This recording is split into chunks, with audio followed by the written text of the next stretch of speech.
Hello everybody and welcome back to World of Warships Legends. My name is Spartan Elite 43 and tonight we are back in Ohio. And we went with a reload build, Ohio.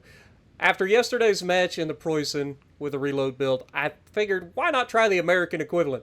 So we took out the Ohio. We got Takanashi Hoshino with Paolo de Revel and Azure Lane, Colorado, or just Colorado or whatever. I think it's Azure Lane. But we also are running Flambeau Cannoneer, Dance with Death, Megalomania, and Foreclosure Task Force President.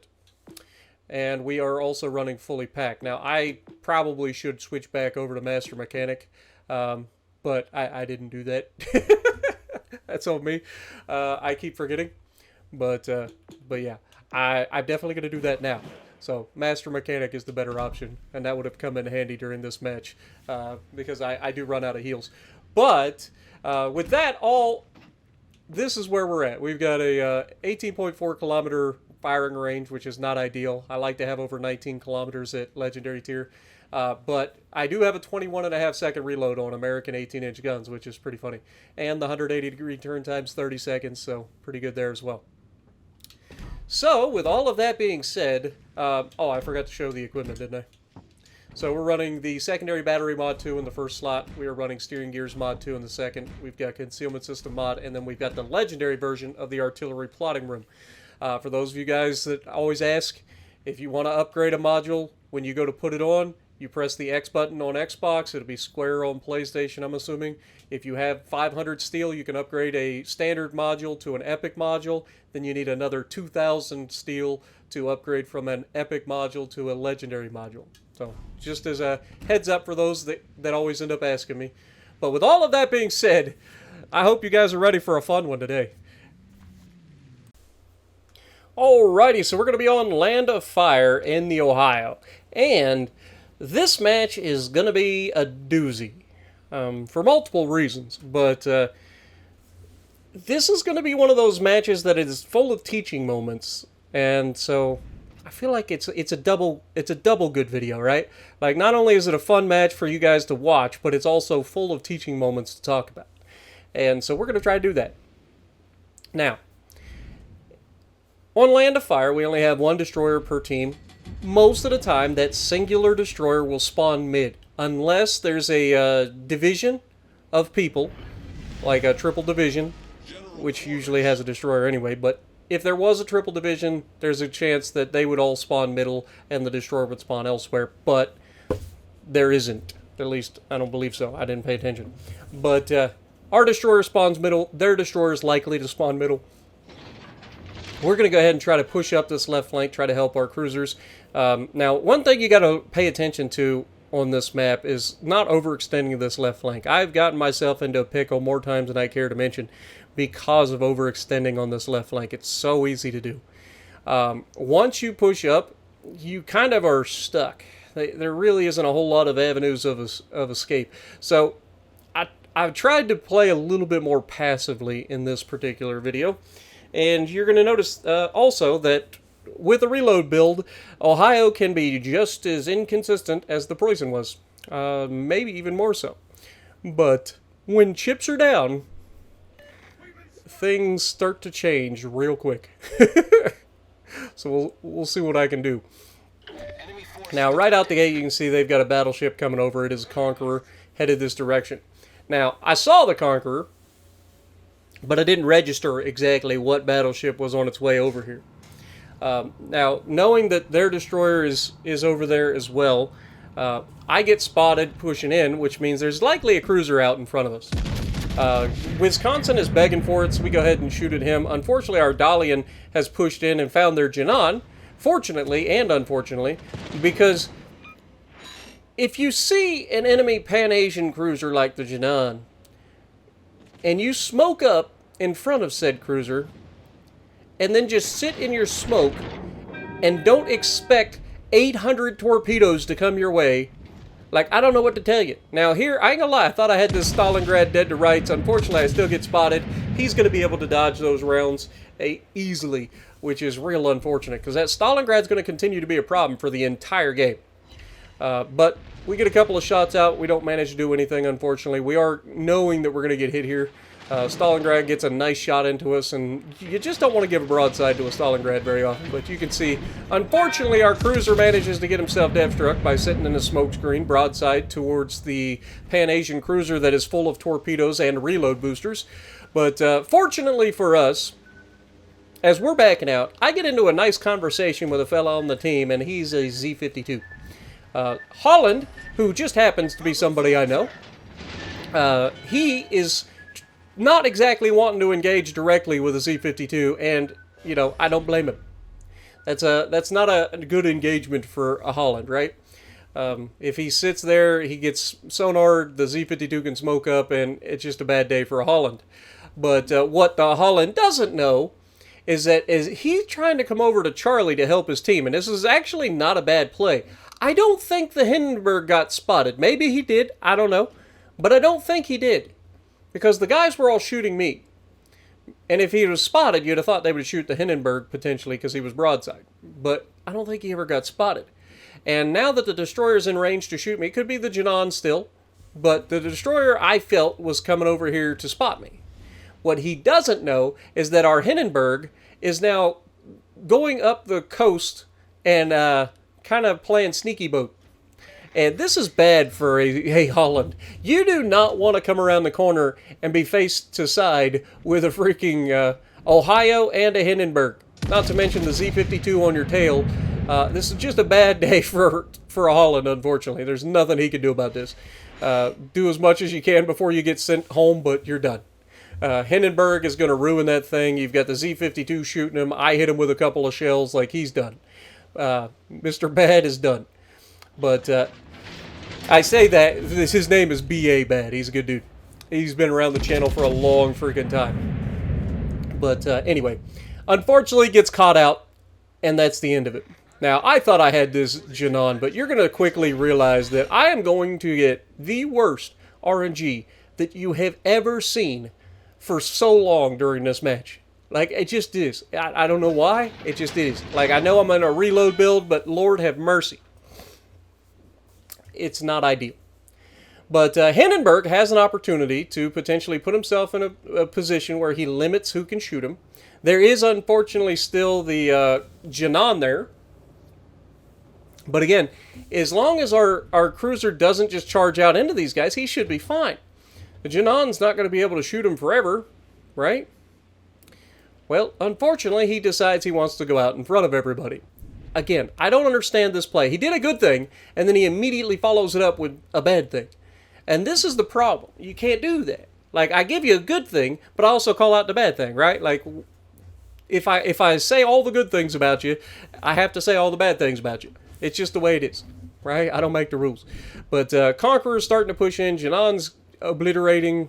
Like, it's a bad day to be the Hindenburg right now. But I want you to pay attention to what I'm doing here. Am I just going into all this firepower? Look at the firepower that is against us. We have a Conqueror, we have a Wisconsin, we have the Jinan, and we have a Stalingrad, all on this flank, right? Am I just going into that? No. And I've got an improved heal, I've got a reload build, and yet I don't want to go into all of that firepower. So maybe take that as a heads up and go, ooh, okay, maybe we keep our distance here. And I'm not talking about the Destroyer in this situation. The Destroyer is going to do fantastic. He is completely aware of the fact that there's a Stalingrad on this flank. I made sure to remind him, just so that he didn't get caught out with the Jinan nearby. But we get a shot at the Conqueror here, and I am talking to the Z-52, and he is talking back the entire game from this point on. Like, we are just talking back and forth, relaying info to one another, telling each other what we're doing, and it is a fantastic thing to have when you have teammates that are actually communicating. I know it's a crazy concept, but that is what it is, right? But I want you guys to pay attention to the Preußen. There is no reason for the Preußen to push into this. Keep your distance, brother man. But what this does allow me is, while he's going forward, I can set up a crossfire. Now, we technically have a battle carrier already in a crossfire, but I don't know if he's helping everybody that he should be helping, right? Like, I can't count on him. Like, I don't think he's really done a whole lot up to this point. And you can see enemy Napoli is over there absolutely begging for it. and gets spotted as he smokes up here. He's going to get radared, I believe, by our Stalingrad on the other side. And you see he gets spotted, and he is full broadside. Absolutely begging for it. He's still kind of like slowly moving forward, so I aim just ahead of the front guns, and we're going to slap that man and get, of course, one Citadel. Because you can't get more than one. We hit him with 3 shells and only got 1 Citadel. Now, as he's starting to reverse, I'm thinking, okay, well, easy follow-up shot, right? Like, he's reversing, he's in a smoke screen still, he should be fine. I take a shot, and unfortunately, he's going to actually go back to going forward again, which is not ideal because now I don't get to finish him off. But I do manage to hit him and leave him with just enough for someone else to get the kill. And in this case, it ends up being my Stalingrad on that right flank. Now, what I want you guys to pay attention to from this point on is I'm in a crossfire. So I am actively watching both sides of the map from my position, right? Like, this is the thing about these small maps is with a battleship, even though I don't have the greatest range because of my reload build, I still am able to affect pretty much the entirety of the map from right here. And this Stalingrad, again, this man, he needs to say his prayer. Like, he needs to go play the lottery. He should go out and do some bingo. Like, I don't know, man. This guy, you don't get to be this broadside in a Stalingrad, especially with an Ohio shooting at your broadside and get away with it forever. But he does. He just does. I don't know what. I don't know what I did to irritate the crap out of RNGesus today, but he was not on my side in this particular battle. At least not against Stalingrad anyway. But as you can see, unfortunately our Stalingrad on the right flank does go down. Our battle carrier has come back. We're going to try to help out the left flank again, trying to prioritize the people that are most likely to kill my destroyer. So Stalingrad and the Jinan. We get a couple of hits, but again, we can only get 1 shell per salvo. Like, what is going on here? This is ridiculous. Like, this is the part where everybody yells at me for being the worst shot known to mankind. But again, I promise I'm not as bad a shot as everybody makes it out to be. It's just sometimes the game just says no. Now, Schlieffen here is bow tanking. We also have the Sovietsky Soyuz, and this is where the reload build is going to come in clutch. Because these guys are not going to be ready for it. And you'll see what I'm talking about in a minute. You can see I'm watching off in the distance. Look at the silhouette of that Soyuz as he disrespects my Ohio. You can't do this. Stalingrad may have gotten away with it, but surely RNGesus is going to catch up to you eventually, right? And in this case, it absolutely does, as we slap that man for over 28,000 damage, killing him on the spot. You do not disrespect my Ohio. I may have the world's worst RNG, but by God, you give me enough shots, I'm eventually going to slap somebody.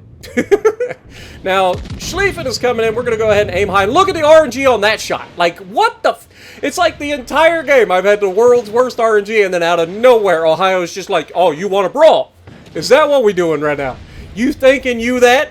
Schlieffen? You think you're the king of brawling? Sunshine, you have no idea who you messing with. But unfortunately, Delaware gets the fire kill on him. Yeah, that kind of explains a lot, to be perfectly honest. But we do manage to get rid of the Schlieffen and the Soyuz. We managed to go ahead and set up the crossfire with the rear turret of Justice. I think that was actually the rear turret of Truth there. Remember, we have Truth and Justice. No, Justice is the rearmost turret. Truth is the X turret, right? Because it's ABXY, I think is the way the turrets are named. But fortunately, Delaware does manage to kill the Conqueror as well. So again, despite all odds, the team has managed to do something. Now, I wanted to go into Alpha here, and I did tell my destroyer that's where I was headed.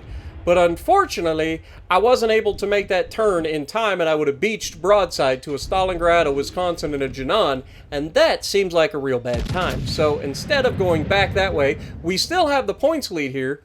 So I'm going to try to protect my Jinan and protect the Bravo Cap. They've got to kill all of us in order to win this at this point. There's not enough time.